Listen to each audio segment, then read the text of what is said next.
बंधुगण 15 नवेम्बर 2024 कार्तिक पूर्णिमा दिन आपण माने करनियंतु 1 टंकिकिया कॉइन एवं गोलमरीचर प्राचीन कालरू चली आसुवा महान उपाय जो उपाय को आपण करने द्वारा आपणक जीवन में थिबा समस्त कष्ट गुड़िकरू तुरंत आपण को मुक्ति मिल जिवो। एहा सहित आपण को धन ऐश्वर्य प्राप्ति हेबापई लागिवो। एहा सहित माता लक्ष्मी कृपारू आपण को समस्त प्रकार सुख सुविधा प्राप्ति हेबो। आउ जदि आपणकर व्यापार वाणिज्य चालू थाए ताहेले आपण व्यापार रे उन्नति करिवे। एही उपाय को प्राचीन कालर राजा महाराजा माने करि आसुतले। तेणु एही प्राचीन कालर महान उपाय को निश्चिंत करंतु आपण एही कार्तिक पूर्णिमा दिन जहाँकि आसंता काली 15 नवेम्बर दिन पड़िबा पई जाउअछि। तो बंधुगण जदि आपण माने जानि नले ताले आउ थोरे आपण मानकु कहि रखुछु जे चलित वर्ष 2024 रे 15 नवेम्बर को जहाँकि शुक्रवार दिन पड़ुअछि कार्तिक पूर्णिमा। तो बंधुगण आमर हिंदू धर्म रे गोटे वर्ष रे 12 गोटी पूर्णिमा पड़ी थाए, किंतु जदि सबुठारु बड़ एवं खास पूर्णिमा आमे मानिबा ताहा कार्तिक पूर्णिमा को आमे मानिबा। काहेकि ना कार्तिक पूर्णिमा जेउ होई थाए एही दिन रे स्वयं माता लक्ष्मी धरित्री को निवास करिबा पई आसी थांती। कार्तिक पूर्णिमा दिन एमितिरे भगवान श्री विष्णु एवं माता लक्ष्मींकर एकत्र पूजा पाठ करा जाई थाए। किंतु आमर वेद पुराण रे कुआ जाइछि जदि कार्तिक पूर्णिमा दिन किछि व्यक्ति विशेष माने आमर ठीक नियम अनुसार प्रभु श्री विष्णु एवं माता लक्ष्मींकर पूजा अर्चना करि नै थांती, तेबे एपरि करिबा द्वारा माता लक्ष्मी सही व्यक्ति विशेषं को तुरंत आशीर्वाद प्रदान करि थांती। एही कारणरु आमर शास्त्र रे कार्तिक मास को विशेष महत्वपूर्ण दिया जाइए एवं कार्तिक पूर्णिमा को एक महत्वपूर्ण पूर्णिमा भाव में विवेचना करा जाइए। तो बंधुगण आमर वेद पुराण रे मध्यम कुआ जाइछि, आमर शास्त्र रे मध्यम कुआ जाइछि जे कार्तिक पूर्णिमा दिन माता लक्ष्मी बहुत प्रसन्न मुद्रा रे रही थांती एवं से एही कार्तिक पूर्णिमा दिन तांकर भक्त मानक उपरे आशीर्वाद एवं कृपा दृष्टिर वर्षा करि थांती। जदि एही दिन रे कौनसी भी व्यक्ति कौनसी भी उपाय को करि नै थांती तेबे सही भली व्यक्ति विशेषण को माता लक्ष्मींकर अशेष कृपा दृष्टि प्राप्ति हुई थाए।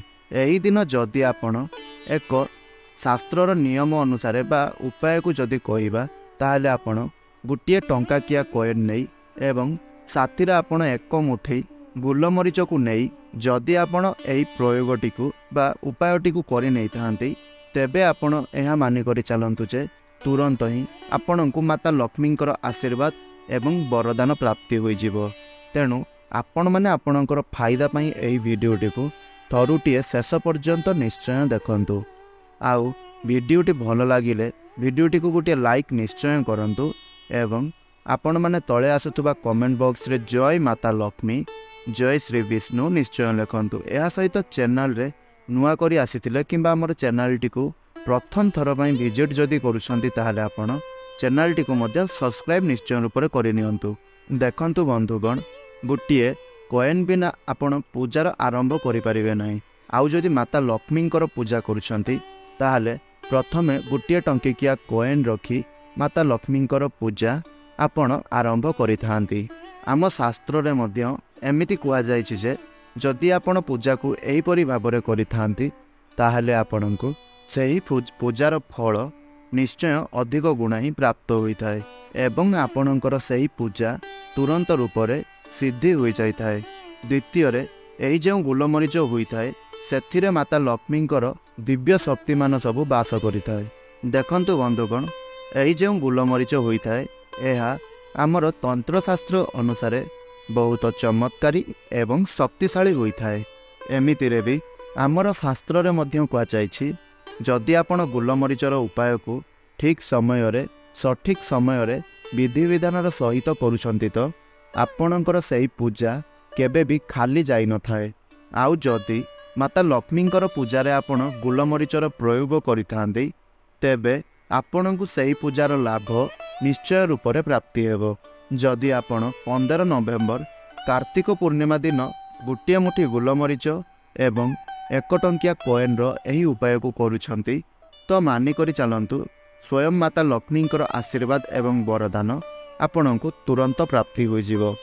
आउ फ्रेंड्स, जदि आपण मैंने एतबेल पर्यंत लाइक करना ताहले लाइक निश्चय कर दियंतु एवं तले कमेंट बॉक्स रे गोटे कमेंट निश्चय रूप से कर दियंतु। तेबे फ्रेंड्स, सर्वप्रथम उपाय जहाँ आपणक घरर उन्नति करबा पई एक महान उपाय अटे। जदि आपण चाहुछंती कि आपणक घरर उन्नति हेउ आउ आपणक घरर सदस्य माने मिसी करी जो कार्य को आरंभ करबा पई चाहुछंती तांकु सेमानंकर सही कार्य रे निश्चय रूप से सफलता प्राप्ति हेउ। एहा सहित आपणकर घर को धनर आगमन अधिक शीघ्र रूप से हो जाऊ एवं आपणक घर को जो धन आसीबो सही धन रे आपणकर वृद्धि हो जाऊ। तेबे फ्रेंड्स, आपण सही उपाय को निश्चय रूप से करनियंतु। 15 नवेम्बर 2024 शुक्रवार दिन जहाँकि कार्तिक पूर्णिमा दिन। देखंतु बंधुगण, यही उपायटी बहुत सरल उपायटे अटे। 15 नवेम्बर 2024 सूर्य अस्त हो सारिबा परे आपण स्नान करनियंतु एवं एहा परे आपण पित्तलर जेकोसी भी एक पात्र नियंतु एवं सही पित्तलर पात्र रे आपण एक मुठी गोलमरीच ढालंतु। एहा सहित सही गोलमरीच उपरे गुटिए कॉइन 1 टंकिया कॉइन टीए रखंतु। एहा परे आपण सही पात्रटी को नहीं आपणक घरर छात उपरे एमिति एक स्थान रे रखि दियंतु जेउ स्थान रे चंद्रमांकर किरण स्पष्ट भाव में पड़ुथिबो। एही उपायटी को आपणको सूर्य अस्त हो सारिबा परे करिबा पई पड़िबो एवं ता पर दिन सकाळे जाई आपण स्नान आदि सब नित्यकर्म सारी आपण जाई सही पित्तलर पात्रटी को नहीं आसंतु। एहा परे सही पात्र रे थिबा गोलमरीच एवं कॉइन को उठाई आनंतु। एहा परे ताकु नहीं कौनसी एक नाली रंगर कपड़ा रे रखी एक पुटुली प्रस्तुत कर दियंतु। एहा परे आपण ताकु नहीं आपणकर पूजा घरे स्थापित कर दियंतु।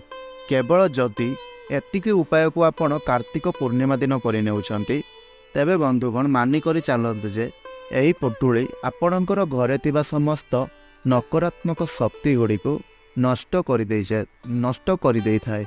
जहा फल आपणकर घर लोकर सदस्य मानक मध्यरे जो कार्य करने को नहीं बाधा सृष्टि हेउतुला ताहा नकारात्मक शक्ति कारण ही हेउतुला। तेणु जेहेतु आपणकर सही नकारात्मक शक्ति गुड़िक दूराई जीव तो आपणकर उन्नति हेबा सहित आपणक घरर सदस्य माने भी सेमानंकर जो कार्य करुछंती सही कार्य रे सेमाने उन्नति करिवे। एहा सहित सही पुटुलीटी आपणकर घरे सकारात्मक ऊर्जा को बढ़ाई थाए, नकारात्मक ऊर्जा सबको बाहर कर दे थाए। तेबे बंधुगण, एबे चलंतु जानिबा द्वितीय उपाय संपर्क रे। द्वितीय उपायटी हेउछि आपण शुक्र ग्रह को मजबूत करिवार महान उपाय। तो बंधुगण, आपण माने मानि करि चलंतु जे आपण बहुत अर्थ रोजगार करुछंती, बहुत धन रोजगार करुछंती, हेले सही धन आपणकर अजथा खर्चरे खर्च हो जाउछि। आउ आपण आपणक जीवन रे बहुत परिश्रम करुछंती, आपण आपणक जीवन रे बहुत कष्ट करुछंती, किंतु आपणको आपणकर सही कष्टर फल परिश्रमर फल मिली पारु नाही। तेबे फ्रेंड्स, एहार मुख्य कारणटी हेउछि आपणकर शुक्र ग्रह कमजोर अछंती। जो व्यक्ति विशेष मानकर कुंडली रे शुक्र ग्रह कमजोर हो जाई थांती तो सही भली व्यक्ति विशेष मानकर जीवन रे केबे भी धन स्थायी भाव में रही न थाए। तेबे बंधुगण, यही जो छोट उपायटी आपण को कहबू, जदि आपण यही छोट उपायटी को करनेउछंती तो आपणकर शुक्र ग्रह आपणकर साथ देबा पई लागिबो एवं से मजबूत मध्यम बनिजिवे। जहा फल आपण जो धन बा अर्थ रोजगार करुछंती ताहा अजथा खर्च हेबा परिवर्ते आपणक पाखरे संचित होई रहिबो एवं आपणको केबे भी धन जनित समस्यार सम्मुखीन हेबा पई पड़िबो नाही। आउ धन पई आपणक काहार पाखरे हाथ पताइबा पई पड़िबो नाही। तेबे एथिपई आपणको बा एही उपायटी करिबा पई आपणको कार्तिक पूर्णिमा दिन राति 8टा परे आपणको आपणकर घरे थिबा पूजा घरे बा ठाकुर घरे बसिबा पई पड़िबो। एहा तो निश्चय रूप से आपणकर ठाकुर घरे समस्तंकर ठाकुर घरे माता लक्ष्मींकर गोटे ना गोटे फोटोचित्र थाए, नचेत प्रतिमा रही थाए। आपणको ସେହି ମାତା ଲକ୍ଷ୍ମୀଙ୍କର ପ୍ରତିମା ବା ଫଟୋଚିତ୍ର ସମ୍ମୁଖରେ ହିଁ ବସିବା ପାଇଁ ପଡ଼ିବ। ଏହାପରେ ଆପଣଙ୍କୁ ସେଠାରେ ଦୁଇଟି ଅଲଗା ଅଲଗା ଟଙ୍କିକିଆ କଏନ୍ ରଖିବା ପାଇଁ ପଡ଼ିବ। ଏହା କରିସାରିବା ପରେ ଆପଣ ମାତା ଲକ୍ଷ୍ମୀଙ୍କ ନାମରେ ତାଙ୍କ ସମ୍ମୁଖରେ ଏକ ଶୁଦ୍ଧ ଦେଶୀ ଘିଅର ଦୀପ ଆପଣ ପ୍ରଜ୍ୱଳନ କରନ୍ତୁ। ଏହାପରେ ସେହି ଯେଉଁ ଦୁଇଟି କଏନ୍କୁ ଆପଣ ଆପଣଙ୍କର ହାତରେ ଧରି ମାତା ଲକ୍ଷ୍ମୀଙ୍କର ବୀଜ ମନ୍ତ୍ର ଆପଣଙ୍କୁ ଜପ କରିବା ପାଇଁ ପଡ଼ିବ। ମାତା ଲକ୍ଷ୍ମୀଙ୍କର ବୀଜ ମନ୍ତ୍ରଟି ହେଉଛି ଓମ୍ ମହାଲକ୍ଷ୍ମୀ ନମଃ। ଏହି ମନ୍ତ୍ରଟିକୁ ଆପଣ ନିଶ୍ଚୟ ରୂପରେ 11 ଥର ଜପ କରିବେ। ଆଉ ଥରେ ମନ୍ତ୍ରଟି କହି ରଖୁଛି ଓମ୍ ମହାଲକ୍ଷ୍ମୀ ନମଃ। ଏବଂ ଏହାପରେ ଆପଣ ସେହି ଦୁଇଟି କଏନ୍ ମଧ୍ୟରୁ ଗୋଟିଏ କଏନ୍ ନେଇ ଆପଣ ତାକୁ ଆପଣଙ୍କର ପର୍ସରେ ରଖିଦିଅନ୍ତୁ ଏବଂ ଦ୍ୱିତୀୟ କଏନ୍ଟିକୁ ନେଇ ଆପଣ ଆପଣଙ୍କର ଟ୍ରେଜେରୀରେ ଯେଉଁଠାରେ ଧନ ରଖୁଛନ୍ତି ସେଇଠାରେ ନେଇ ରଖିଦିଅନ୍ତୁ। ଯଦି ଆପଣ ଏହି କାର୍ତ୍ତିକ ପୂର୍ଣ୍ଣିମା ଦିନ ଏତିକି ଉପାୟ କରିନେଉଛନ୍ତି ତାହେଲେ ଆପଣଙ୍କର ଧନ ଯେତେ ଅଧିକ ରୋଜଗାର ହେଉଥିଲେ ମଧ୍ୟ ଯେଉଁ ଖର୍ଚ୍ଚାନ୍ତର ଆପଣ ହେଉଥିଲେ ଆପଣଙ୍କର ସେହି ଅଯଥା ଖର୍ଚ୍ଚ ଗୁଡ଼ିକ ବଞ୍ଚିଯିବ ଏବଂ ଆପଣଙ୍କର ସେହି ଧନ ଗୁଡ଼ିକ ଆପଣଙ୍କ ପାଖରେ ସ୍ଥିର ହୋଇ ରହିବ। ଏହା ସହିତ ଆପଣଙ୍କର ସେହି ଧନ ବୃଦ୍ଧି ପାଇବାରେ ଲାଗିବ ଏବଂ ଆପଣଙ୍କର ଧନଜନିତ ସମସ୍ୟା ଆପଣଙ୍କ ଜୀବନରୁ ସମ୍ପୂର୍ଣ୍ଣ ରୂପରେ ଦୂରାଇଯିବ। ତ ବନ୍ଧୁଗଣ, ଆଶା କରୁଛି ଆପଣଙ୍କୁ ମୋର ଏହି ଭିଡ଼ିଓଟି ଭଲ ଲାଗିଥିବ। ଆଉ ଯଦି ମୋର ଏହି ଭିଡ଼ିଓଟି ଆପଣଙ୍କୁ ଭଲ ଲାଗିଥାଏ ତାହେଲେ ଆପଣ ଆମର ଏହି ଭିଡ଼ିଓଟିକୁ ଗୋଟିଏ ଲାଇକ୍ କରନ୍ତୁ ଏବଂ ତଳେ ଆସୁଥିବା କମେଣ୍ଟ ବକ୍ସରେ ଭକ୍ତି ଏବଂ ଶ୍ରଦ୍ଧାର ସହକାରେ ଓମ୍ ନମଃ ଶିବାୟ, ଜୟ ମାତା ଲକ୍ଷ୍ମୀ, ଜୟ ଶ୍ରୀ ବିଷ୍ଣୁ ଅବଶ୍ୟ ଲେଖିଦିଅନ୍ତୁ।